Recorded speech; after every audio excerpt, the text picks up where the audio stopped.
നമസ്കാരം, ഏവർക്കും info media കേരളത്തിലേക്ക് സ്വാഗതം. സംസ്ഥാന സർക്കാരിന്റെ പുതിയ സ്ത്രീക്ഷേമ പദ്ധതിയെക്കുറിച്ചാണ് ഇന്ന് നമ്മൾ നോക്കാൻ പോകുന്നത്. അർഹരായ സ്ത്രീകൾക്ക് പ്രതിമാസം 1000 രൂപ സഹായം നൽകുന്നതാണ് സ്ത്രീ സുരക്ഷാ പെൻഷൻ പദ്ധതി. സ്ത്രീകളുടെ സാമ്പത്തിക സുരക്ഷ ഉറപ്പാക്കുക എന്നതാണ് പദ്ധതിയുടെ പ്രധാന ഉദ്ദേശം. കേരളത്തിൽ സ്ഥിരതാമസക്കാരായ സ്ത്രീകൾ 35 മുതൽ 60 വയസ്സ് വരെ പ്രായമുള്ളവർ, ട്രാൻസ് വുമൺ വിഭാഗത്തിൽപ്പെടുന്നവരും ഇതിൽ ഉൾപ്പെടുന്നതാണ്.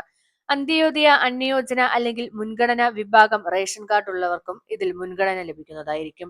നിലവിൽ മറ്റൊരു സാമൂഹിക ക്ഷേമ പദ്ധതിയുടെയോ പെൻഷനുകളുടെയോ ഉപഭോക്താക്കൾ ആകരുത്.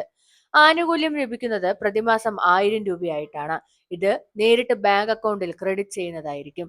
ഇതിനായി അപേക്ഷിക്കേണ്ടത് ksmart.lsgkerala.gov.in അപേക്ഷ തദ്ദേശ സ്വയംഭരണ സ്ഥാപനങ്ങളിലെ സെക്രട്ടറിമാർക്ക് സമർപ്പിക്കേണ്ടതുണ്ട്.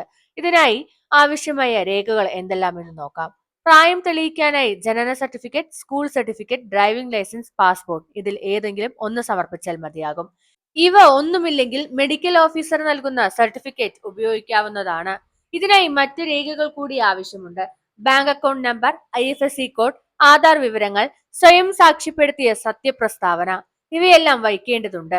വാർഷിക മസ്റ്ററിംഗ് ഇതിനായി നിർബന്ധമായും ചെയ്യേണ്ടതുണ്ട്. ആനുകൂല്യം തുടർച്ചയായി ലഭിക്കാൻ എല്ലാ വർഷവും ആധാർ അധിഷ്ഠിത വാർഷിക മസ്റ്ററിംഗ് നിർബന്ധമാണ്. ആർക്കാണ് ഇതിൽ അർഹതയില്ലാത്തത്? വിധവ പെൻഷൻ, അവിവാഹിത പെൻഷൻ, വികലാംഗ പെൻഷൻ, വിവിധ സർവീസ് പെൻഷനുകൾ, കുടുംബ പെൻഷൻ ലഭിക്കുന്നവർക്ക് ഇതിൽ അപേക്ഷിക്കാൻ കഴിയുന്നതല്ല. തെറ്റായ വിവരങ്ങൾ നൽകി ആനുകൂല്യം കൈപ്പറ്റിയാൽ 18% പലിശ സഹിതം മുഴുവൻ തുകയും സർക്കാർ തിരിച്ചു പിടിക്കുന്നതായിരിക്കും.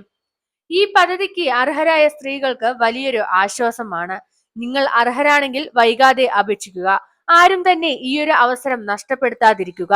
ഇതുപോലെയുള്ള ഇൻഫോർമേറ്റീവ് വീഡിയോസിനായി ചാനൽ സബ്സ്ക്രൈബ് ചെയ്ത് സപ്പോർട്ട് ചെയ്യുക. താങ്ക്